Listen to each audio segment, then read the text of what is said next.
예루살렘과 그 유다 땅 가운데 히스기야로 말미암아 종교개혁이 일어났고 하나님께서 그 종교개혁이 일어난 땅에 축복하기 시작했습니다.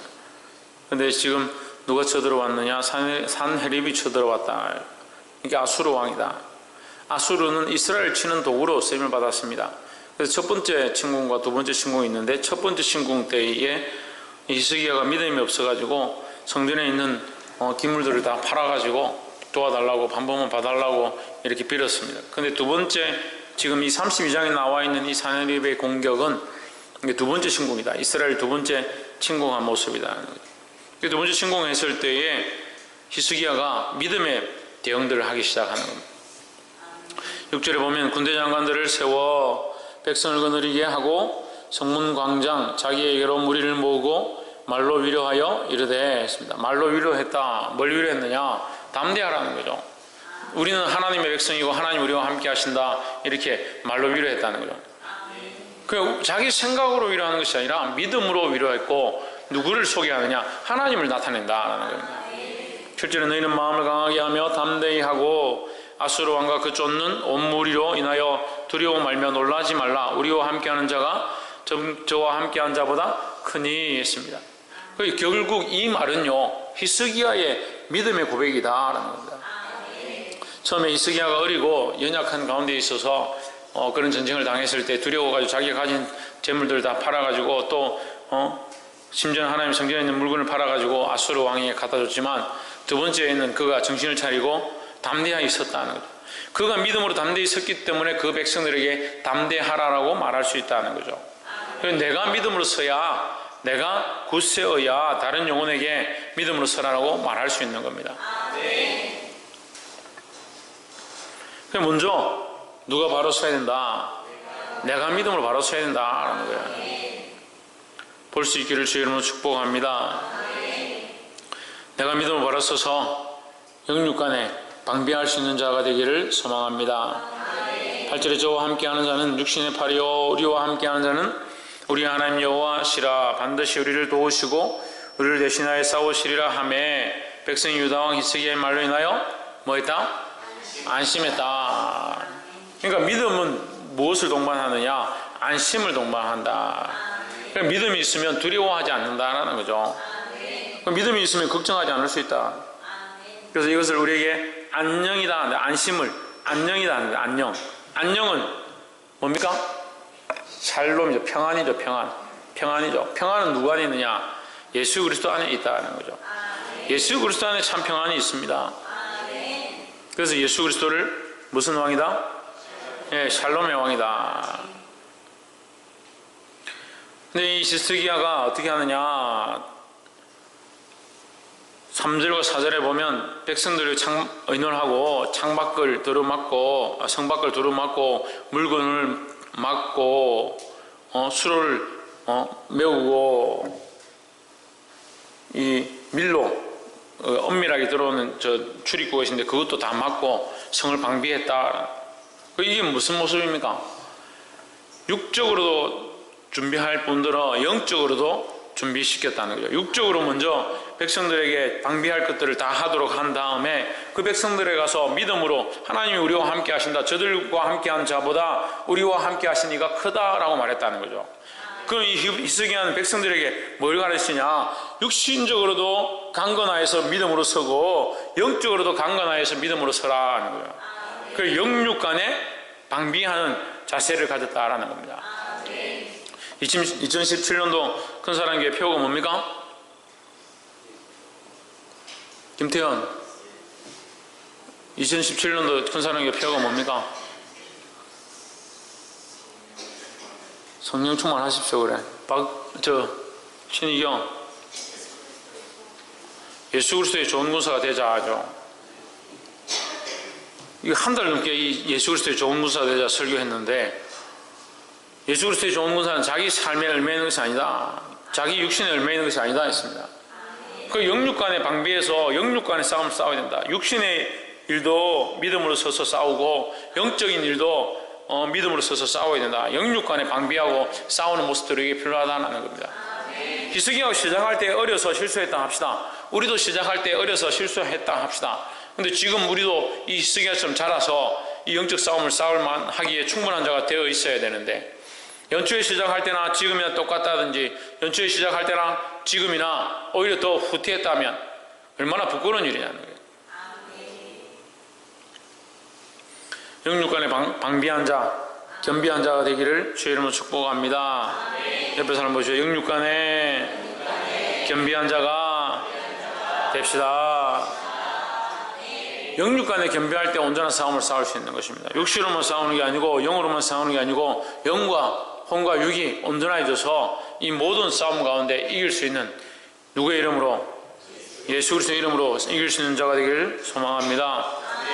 두 번째로 14절, 나의 열조가 진멸한 열국의 그 모든 신 중에 누가 능히 그 백성을 내 손에서 건져내었기에 너희 하나님이 능히 너희를 내 손에서 건지겠느냐 했습니다. 이게 누가 얘기하는 거냐면 사내립이 얘기하는 겁니다.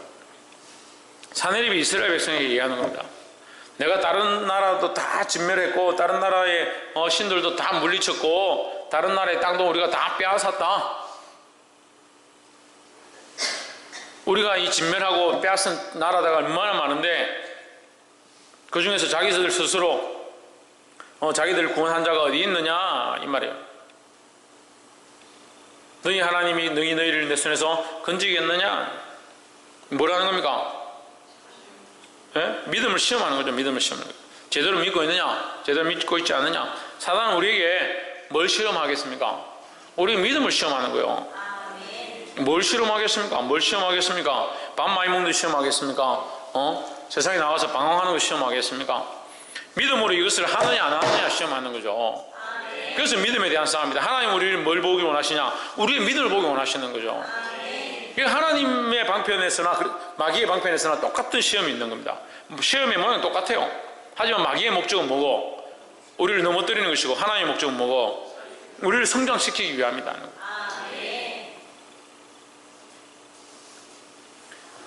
자녀에게 해초를 드는 것은 그 아이가 바르게 걸어가고 바르게 자라기 원하는 측면에서 해초를 드는 것이고, 악한 자가 매를 드는 것은 뭐예요?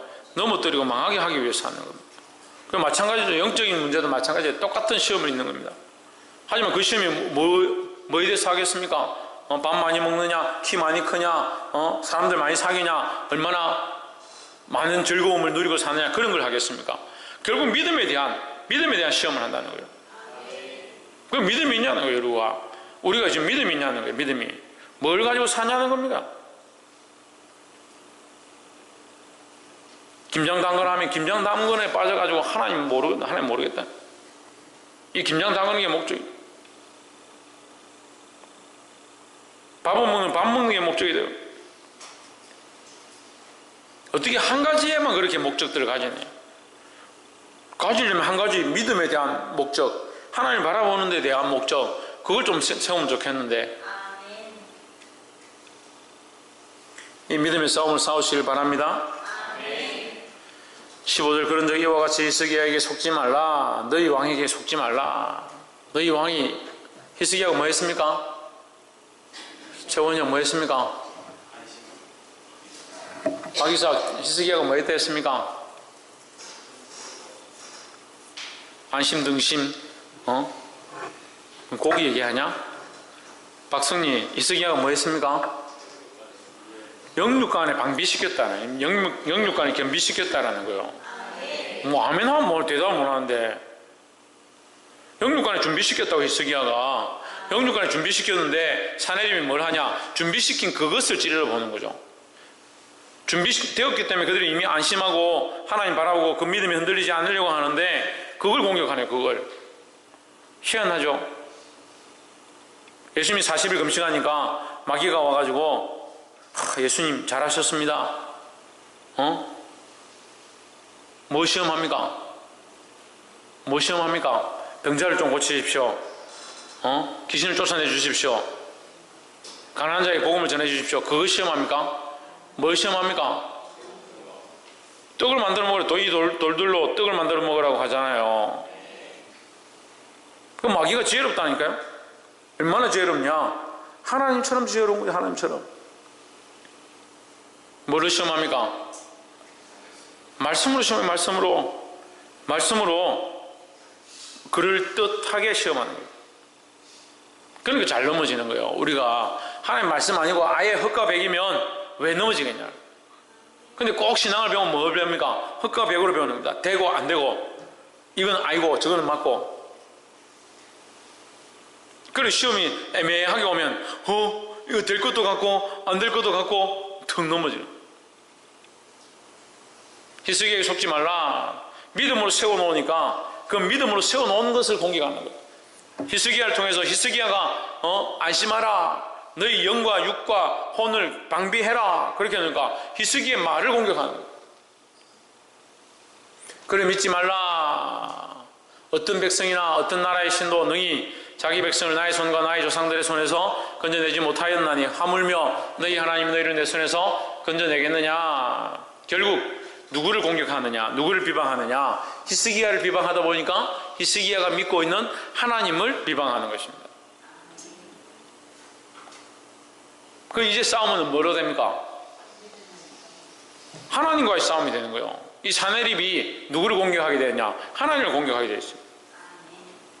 우리가 믿음으로 나아가고 하나님 바라보면요, 우리가 마귀와 싸울 필요가 없어요. 우리는 믿음으로 하나님 붙잡고 있는 거예요.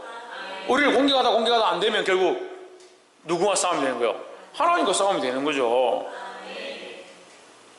아니, 이렇게 쉬운 원리를 왜 몰라요?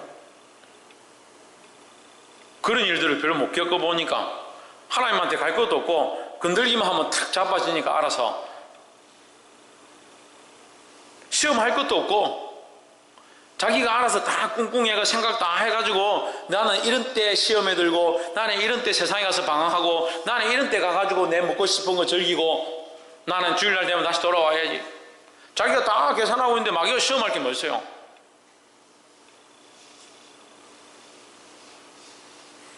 작은 아이가 있다 합시다. 악한 사람들이 와서 공격한다 합시다. 부모가 그 아이를 보호하겠죠. 그러면 그 아이를 빼앗아가려면 어떻게 되겠어요? 그 부모를 공격해야 되겠죠. 근데 그 아이가 부모 품에 있지 않고 공격하는데 거기 뛰쳐나가면 어떻게 되겠습니까? 악한 것들이 공격을 받는 거예요. 너무나도 당연한 원리 아니겠습니까? 그게 뭘 못합니까? 하나님 품에 견디고 참고 있는 걸 못하는 거예요. 하나님 안에 거하려고 하는 이걸 못하는 거예요. 이것을 믿고 믿음으로 하나님 안에 거하고 하나님 품에 거하는 이것을 즐기하지 못하는 거예요. 나는 주의 품이 별로 안 좋사오니 세상에 즐기던 거 마저 좀 즐기고 세상 친구들도 다 한다는데 나도 좀 해야 안 되겠습니까? 백날 가르쳐도 막상 그 상황이 되면 세상에 하는 거 다 해야 되고 세상 사람들 하는 거 다 해야 되고 세상 사람들 맛보는 거 다 맛봐야 되고.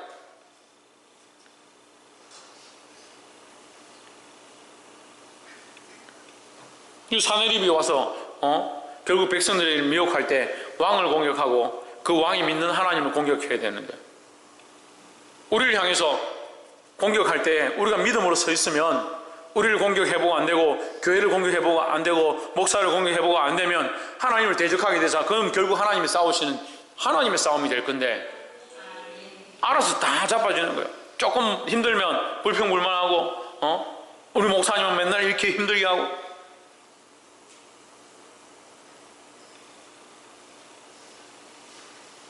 큰사랑교회는 질서가 없어요. 질서가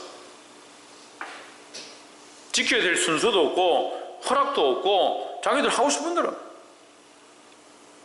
갖다 놓고 싶으면 갖다 놓고 치우고 싶으면 치우고 서고 싶으면 서고.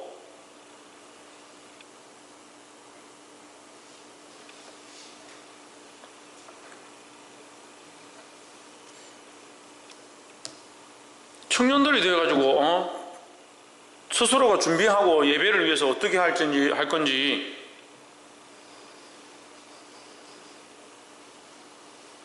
예배 드리기 전에 강단을 어떻게 하고 지 성가대도 마찬가지라.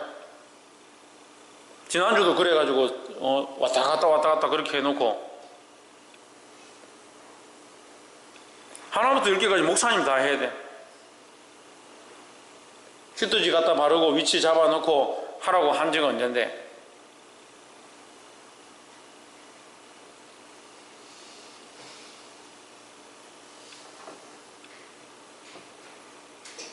마음대로 예배 순서 바꾸는 게 제일 잘못됐고, 교회 허락도 없이 위치를 바꾸고,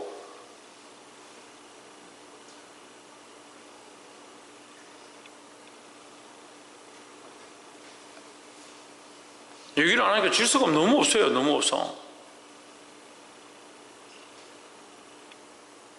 목사님 그런 얘기 안 하도 왜 갑자기 저러시노? 왜 갑자기 그러기는 지금까지 안 했으니까 이제 얘기하는 거지.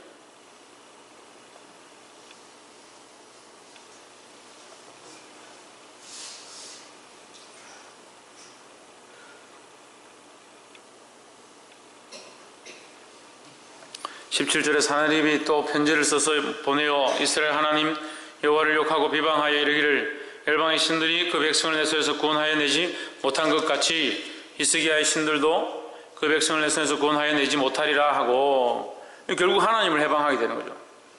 (19절에) 저희가 예루살렘 하나님을 해방하기를 사람의 손으로 지은 세상 백성의 신들을 해방하듯 하였더라. 결국 누굴 대적하느냐 하다 보니까 결국 하나님을 비방하겠다. 그럼 누구의 싸움이 되냐? 하나님과의 싸움이 되어버린 거죠. 그럼 누가 싸우시겠습니까? 하나님께서 싸우시겠죠. 20절에 이름으로 히스기야 왕이 아모스의 아들 선지자 이사야로 더불어 하늘을 향하여 부르짖어 기도하였더니 했습니다. 그럼 히스기야는 뭐하냐? 사내립하고 싸울 필요가 없는 거예요. 나가가지고 욕하고 사내립 네가 어떻게 내한테 이렇게 욕할 수 있냐? 나도 너한테 욕하겠다. 그렇게 싸울 필요가 없는 거예요. 이미 이건 영적 싸움이 되었고, 그 백성들이 믿음으로 하나님 바라보고 있고 히스기야를 바라보고 있고 히스기야는 또 하나님 바라보고 있으니까 이미 영적 싸움이 되어버렸다는 거예요. 그러면 그가 대적하는 것이 하나님이니까 우리는 누구에게 기도해야 되냐? 하나님께 기도해야 돼요. 하나님 싸우시도록, 하나님 일하시도록 기도하는 거예요. 21절 여호와께서 한 천사를 보내어 아수르 왕의 영에서 왕이 얼굴이 떳떳하여 영에서 모든 큰 용서와 대장과 장관들을 멸하신지라. 아수르 왕이 얼굴이 떳떳하여 그 고국으로 돌아갔더니 그 시내전에 들어갔을 때에 그 몸에서 난 자들이 거기서 칼로 죽였더라 했습니다. 인생의 제일 비참한 말로의 모습이 뭐냐면 그 자식에게 죽는 거예요. 자식에게 죽는 거예요. 왕으로 세워진 자의 말로가 제일 비참한 게 뭐냐? 열왕의 묘실에 들어가지 못하는 겁니다. 그가 살았을 때 하나님 앞에 믿음으로 살았느냐, 하나님의 영광을 구했느냐에 따라서 그가 어떤 묘실에 들어가느냐, 들어가지 못하느냐, 다윗의 성에 장사되느냐, 그렇지 않느냐가 판결나는 거예요.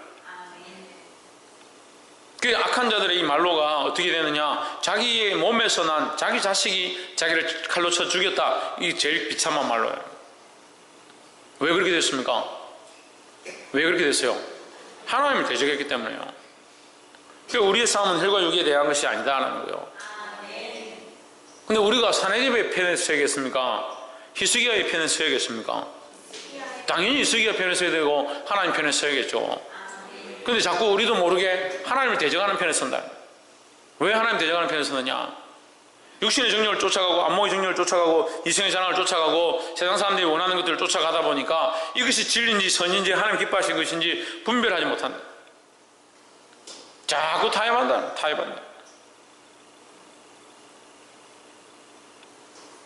본당에 커피 들고 가져오지 마라 해도 계속 말 안 듣고, 본당에 물컵 같은 거 가지고 오지 마라 해도 말 안 듣고, 예배 마치고 주보 치우고 가라 해도 쓰레기고 뭐고 심지어는 기저귀까지 본당에 굴러다니고, 하나님 앞에 눈물로 부르짖고 주여 찾으면 주의 전을 갖다가 우리 휴지통처럼 생각하고 있는 거예요.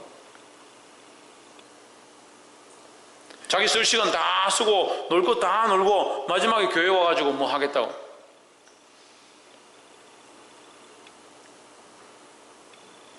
왜 그렇게 가치관을 고치지 않는지 모르겠어요.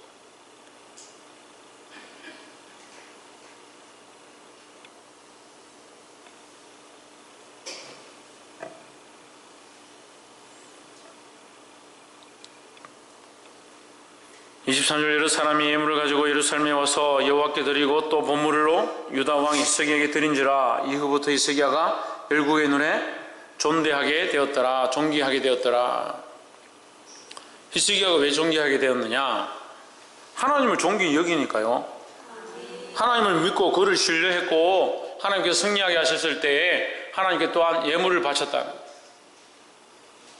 그 히스기야의 모습을 보고 히스기야를 두려워하고 결국 누구를 두려워하느냐? 하나님을 두려워하고. 히스기야의 존귀함들이 결국 누구의 존귀함이냐? 하나님의 존귀함으로 드러나게 되어 있다는 거예요. 우리가 교회를 업신여기고 목사님을 업신여기고 교회 질서를 업신여기고 뭘 세워야 되고 뭐가 우선인지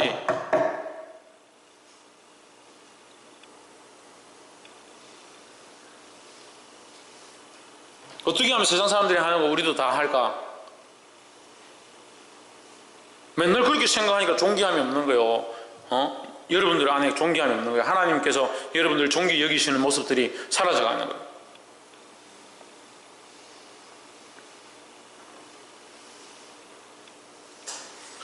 정신 차리기를 주 이름으로 축복합니다. 하나님을 대적하는 자리 안에 서지 않아야 될 것입니다. 마지막으로 25절, 26절, 27절 25절에 히스기야가 마음이 교만하여 그 받은 은혜를 보답지 아니함으로 진노가 저와 유다와 예루살렘에 임하게 되었더니 했습니다.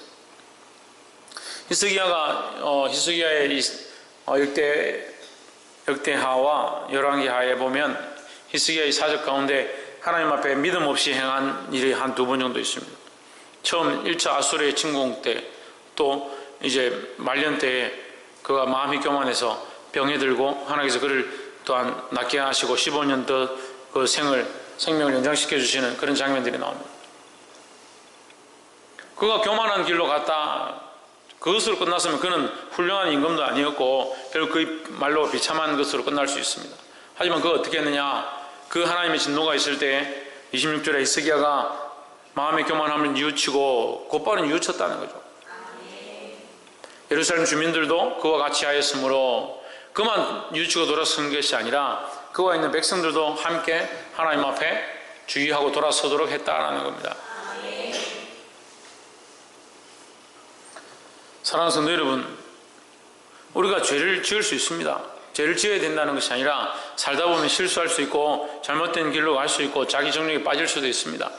하지만 어떻게 되느냐? 그것을 깨달았을 때 곧바로 돌아서야 한다라는 거예요. 회개가 쉬워야 돼요. 뭐보다 쉬워야 되겠습니까? 신의경, 김태영, 죄를 짓는 것보다 회개가 쉬워야죠. 근데 우리는 반대예요. 죄 짓는 건 쉬워요. 회개하는 게 어려워요. 회개하는 게 왜 그리 어려운지. 그러니까 죄는 많이 짓고 회개는 잘 안 하는 겁니다. 차라리 죄를 적게 짓고 회개를 많이 하는 게 낫지. 좀 우스운 일이지만 죄를 많이 짓지 않고 죄를 조금만 지었는데도 계속 회개하는 게 오히려 우리가 낫지. 근데 반대로 사는 거예요. 죄는 많이 짓고 회개하라면 회개하는 게 힘든 거예요. 심지어는 어떤 사람들은 회개할 게 뭐 있습니까? 우리가 뭔 죄를 지었다고 그렇게 회개합니까? 그런 생각들 가지고. 영적으로 깊이 들어가 보면요, 이 세상의 모든 죄도 다 우리의 문제다. 좀 더 깊이 들어가면 이 땅에 하나님 앞에 돌아오지 않는 것도, 많은 생명들이 주님 앞에 나와야 될 자들이 나오지 않는 것도, 이 나라가 타락해 가는 것조차도 우리가 기도하지 않는 연고다. 이스라엘의 타락함과 잘못되어지는 것도 히스기야의 죄고, 히스기야의 교만과 그 백성들의 교만은 함께 회개했다는 겁니다. 회개하기를 급히 하시기를 주 이름으로 축복합니다. 그래서 이런 히스기야에게 하나님 어떤 축복을 주시냐? 27절에 히스기야가 부와 영광이 극한지라, 이런 표현들이 잘 안 나오죠. 히스기야가 부와 영광이 지극한지라. 이게 솔로몬 때와 다윗 때 표현되었던 말씀, 이게 히스기야 때 표현되는 거예요. 이게 은금과 보석과 향품과 방패와 온갖 보배로운 그릇들을 위하여 창고를 세우며 그 부와 영광이 지극했다. 부와 영광이 지극한 게 중요한 게 아니라 그것을 하나님을 위해서 잘 쓰는 것이 더 중요하다는 거예요. 그래서 우리가 세 번째 어떻게 되냐? 즉시 돌아서는 모습들이 있어야 한다. 회개하기를 즐겨해야 된다라는 거죠. 31절에 그러나 바벨론 방백들이 히스기야에게 사자를 보내어 그 땅에 나타난 이적을 물을 때에 하나님이 히스기야를 떠나시고 그 심중에 있는 것을 다 알고자 하사 시험하셨더라. 이건 좀 어려운 부분인데 제가 다음에 기회가 되면 함께 또 보겠습니다. 중요한 말씀이 33절입니다. 히스기야가 그 열조와 함께 잠에 온 유다와 예루살렘 거민이 저를 다윗 자손의 묘실 중 높은 곳에 장사하여 제 죽음에 존경함을 표하였더라. 그 아들 므낫세가 대신하여 왕이 되니라 했습니다. 이런 표현이 성경에 잘 안 나와요. 그러니까 다윗과 솔로몬 이후로 가장 존귀함으로 세워져 있는 왕이 누구냐? 히스기야다. 어떻게 알 수 있느냐? 그의 죽음으로 말미암아 그에게 나타나는 모습들을 보고 알 수 있는 거예요. 우리 그리스도인들은요, 죽음으로 나타내는 거예요. 믿음으로 살아서 결국 믿음의 끝은 우리가 순교하고, 또한 이 땅에서 지금 당장 이 목숨을 버리지 않는다 하더라도 나의 죄인되며 죄악되며 악한 생각들과 나를 사랑하는 것들을 날마다 죽여가는 것, 이 죽여가는 데서 우리의 믿음의 표현들이 드러나는 거다. 그리고 결국 완전한 이 죽음의 이후에 우리가 평가받는다. 그가 히스기야가 죽고 난 뒤에 다윗의 묘실에서 가장 높은 곳에 장사되었다. 이것은 뭐라고 제가 얘기했습니까? 왕의 묘실에 높은 곳이라. 이건 뭐라고 했습니까? 천정민 뭐라고? 하나님 나라의 상급이죠. 열왕기 상하와 역대 상하를 통해서 꼭 잊지 말아야 될 중요한 사실, 우리가 지금 역대하를 다 끝나가요. 그런데 제가 이 얘기를 지금 여러분한테 몇 번을 했어요. 수없이 했어요. 이 여기 나오는 열왕들과 역대 상하에 있는 왕들은 누구다? 우리 자신이다. 우리 자신. 우리 자신에게 하나님께서 한 통치 연한을 주시는 거예요. 이 나라를 다스리고 이 땅을 다스리고 이 민족과 백성들을 다스릴 통치 연한을 주시는 거예요. 왕의 통치의 권한으로 얼마든지 자기가 그 연한 동안 다스릴 수 있는 겁니다. 자기 뜻대로. 그렇지만 뭐가 있습니까? 그것에 대한 결과의 평가는 자기가 받는다는 거예요. 내가 왕이지만 왕이 전쟁을 당했을 때, 어려움을 당했을 때 하나님 앞에 엎드리느냐, 하나님을 찾느냐, 그렇지 않느냐가 중요한 거예요. 내가 내 인생에 내가 왕이지만 내가 이 인생을 하나님을 찾고 하나님을 의지하느냐, 그렇지 않느냐가 중요한 거예요. 아이고 내가 왕인데 뭐 재물도 없고 국료도 없고 아무것도 없지 않습니까? 왜 없어요? 내가 왕이니까 내 육신도 있고 내 호흡도 있고 내 인생도 있고 내 가정도 있고 내 자녀도 있고 내게 주어진 수많은 일것들이 다 내게 왕의 통치권으로 주어진 것이다. 그것을 어떻게 다스리느냐, 어떻게 믿음으로 살아가느냐. 오늘 우리 이 히스기야의 모습과 같이 우리가 믿음으로 싸워야 될 것들이라는 거예요. 이 땅에서 왕의 통치의 영역들을 허락하시고 우리가 죽고 난 뒤에 하나님 나라에 들어가서 다윗의 성이라는 것은 다시 말하면 예루살렘 성입니다. 예루살렘 성은 영적인 것으로 하나님 나라를 얘기하는 거예요. 새 예루살렘이 하나님 나라인 것처럼 다윗의 성에, 다윗의 묘실에 장살되었다는 것은 하나님 나라에 들어가게 될 그 장소를 얘기하는 거예요. 그런데 역대 왕들 중에 악하게 하고 믿음으로 하지 않냐는 왕들은 심지어 다윗의 묘실에 들어가지 못하는 그런 비참함을 겪게 된다는 거예요. 결국 하나님 나라에 들어가지 못하고 버림받는 모습들이죠. 우리는 하나님 나라에 들어가는데 이 히스기야 왕처럼 높은 곳에 세워질 그 나라의 꿈을 꾸시기를 주의 이름으로 축복합니다. 기도하겠습니다.